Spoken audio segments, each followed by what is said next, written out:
पूरा दिन लगे रहते हैं 1 to 1 के साथ। पहले ए आता है, फिर बी, फिर सी, फिर डी। और क्या लाइव करूँ? नहीं, अगर आपको लाइव करना तो हम साले जक मार रहे हैं। नहीं ऐसे पेज ये चौधरी की वजह से करवा रहे हैं। जनाब, आज हमारी यहाँ पर मीटिंग थी। अभी हमने प्रोटेस्ट नहीं किया। इस मीटिंग में हमने लाहेअमल जो है आने वाले दिनों में वो तय किया हमने आज। हमारा यही इशू है, जिस तरह से सारा हिंदुस्तान जानता है, आप भी जानते हैं, सारे मुल्क को पता है। हमारी पसमानदगी देखकर हुकूमत ने हमें शेड्यूल ट्राइब सर्टिफिकेट दी थी, जिससे थोड़ी बहुत तरक्की जो है कम्युनिटी में हुई थी। लेकिन अनफॉर्चुनेटली इस शेड्यूल ट्राइब के ख़िलाफ़ ऐसे हरबे हो रहे हैं, ये किसी और को देने जा रहे हैं। मतलब जिस तरह से पहाड़ी कम्युनिटी को ये कह रहे हैं कि पहाड़ी को देते हैं, लेकिन आज तक कोई ये डिसाइड नहीं कर पाया, किसी को पता नहीं चला कि पहाड़ी होता क्या है, पहाड़ी ज़बान किससे कहते हैं। तो इसको लेकर लगातार पिछली बार भी हमारा प्रोटेस्ट हुआ, पैदल मार्च हुआ और दिल्ली तक भी हम गए, लेकिन लगातार इस तरह की अफवाहें हैं। और आज जो अब पार्लियामेंट सेशन शुरू होने जा रहा है, हम मीडिया के माध्यम से अपने कॉन्स्टिट्यूशनल राइट्स जो हैं, हमारा जो आईनी हक है, आईनी हुकूक जो हैं, वो हम आपके माध्यम से ऑनरेबल जो हमारे प्रधानमंत्री हैं, बेसिकली शेड्यूल ट्राइब जो है, शेड्यूल ट्राइब GD शर्मा एक रिपोर्ट जो है उन्होंने तैयार की है कि ये पहाड़ी स्पीकिंग लोग जो हैं, इसमें शर्माज़ हैं, इसमें मुख्तलिफ सईद हैं, बुखारी हैं, उनको ये शेड्यूल ट्राइब में शामिल करने जा रहे हैं। कि आप गुजर की भैंस उठाकर एक दुकानदार को दे रहे हैं, लेकिन दुकानदार ये नहीं जानता है कि भैंस को किस तरह पालना है, ये गुजर को पता है। तो इस अपोज कर रहे हैं। हम ये कह रहे हैं कि शेड्यूल ट्राइब जो है वो हमारा हक है, वो हमें दिया गया है। और कई साल लगे हैं, हमारे पुराने जो हमारे जद्दो अजदाद थे, उन्होंने बड़ी मेहनत से शेड्यूल ट्राइब हासिल की थी। और इस शेड्यूल ट्राइब को जो है, ये हमारी जिस तरह से एक पौधे की जड़ें होती हैं, ये हमारी कम्युनिटी की तरक्की की जड़ें हैं। और इन जड़ों को उखाड़ने का जो काम है वो लगातार अब चल रहा है।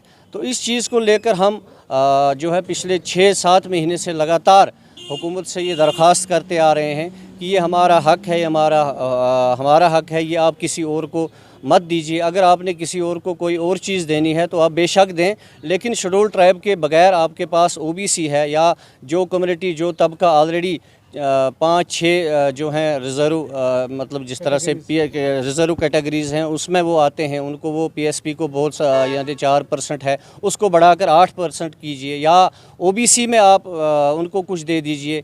कोई अलग जो आप उनको फ़ायदा पहुंचाना चाहते हैं, पहुंचाइए, हमारा कोई उसमें नुकसान नहीं है, ना हम उस चीज़ के साथ हैं। लेकिन हम कह रहे हैं कि हमारी चीज़ को, हमारी भैंस को आप उठा के किसी और को दे रहे हैं, यानी हमारा जो हक है इसको आप किसी और को दे रहे हैं। तो ये हमारे साथ नाइंसाफ़ी है।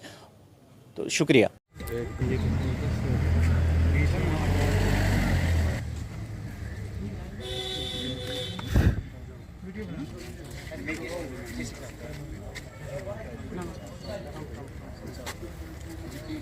सर, जो प्रोटेस्ट हमारा ही आज हमारी मीटिंग थी, एक शुरुआत थी कश्मीरी डिवीज़न के अंदर।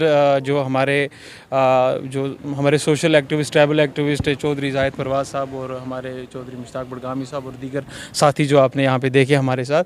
सर, आज का हमारा मकसद ही, हम सरकार को एक रिक्वेस्ट करना चाहते हैं कि सरकार अपने मुँह से ये बात कह चुकी है कि 30 साल में कुछ नहीं हुआ, और उसी 30 साल में हमें शेड्यूल ट्राइब जो है दिया गया। जब बाकी कुछ नहीं हुआ तो शेड्यूल ट्राइब में क्या हुआ होगा। अब जब शेड्यूल ट्राइब में कुछ होने लगा है तो उसमें ये भी कर रहे हैं कि उसमें कुछ अपर क्लासेस को ऐड करके जो हमें मिलना था वो उनको मिल जाएगा। तो हम फिर से किस लाइन में चलेंगे। हमारे बच्चों के एजुकेशन की जो स्टार्टअप हुई है वो इन्हीं पिछले 2-3 साल में हुई थी। हमारे हॉस्टल्स, बाकी चीज़ें जो भी काम होने थे वो रिसेंटली स्टार्ट हुए। तो उस चीज़ को लेकर सरकार ने जो हमें दिया था, ठीक है, अच्छी बात है, हम उस चीज़ के लिए सरकार का बहुत वेलकम कर चुके हैं, करते हैं और करते रहेंगे। लेकिन इस वक्त सरकार ये हमारे साथ क्या कर रही है, किसकी पॉलिसी है, कौन एडवाइज़र है, कौन ये बातें बता रहा है, कौन ये प्रोग्राम बना रहा है, कौन समझा रहा है सरकार को कि एक मतलब दबे कुचले पिछले दलित वर्ग जो इतना बड़ा मतलब गरीब समाज है, जिनकी ज़िंदगियाँ सिर्फ पहाड़ों में गुजरती हैं। आपने देखा है कभी श्रीनगर के लाल चौक में कोई पगड़ी वाला किसी हवेली में कोई किसी जगह ऐसे रहता हुआ? हम ये पहाड़ों में रहने वाले लोग हैं, मुसीबतों के मारे हुए लोग हैं यार। हमें अगर तालीम हासिल करके अब कुछ मिलने लगा था तो उस चीज़ को हमसे छीन रहे हैं। अब अगर इनको ये पॉलिसी डिप्लोमेसी खेलनी है, इन्होंने क्या काम करना, बड़ी बड़ी कास्टें हैं जो जिसमें सच में सईद बुखारी शाह वगैरह हैं, उनको ऐड करें, तो उसमें अगर ये ऐसी पॉलिसी करें तो डाइल्यूशन हुई। अब अगर डाइल्यूशन करनी है तो करें, सब एसटी से ही खुश हैं तो वही दे दो, 50% कर दो एसटी, सबको ऐड कर दो, खत्म मसला, वो भी खुश हम भी खुश। ये कौन से तरीका हुआ यार? पीएसपी जो हिंदुस्तान की पार्लियामेंट से पास होके आया है उस पे इनको एतराज़ है, ओबीसी उधरी से आया है उस पे एतराज़ है,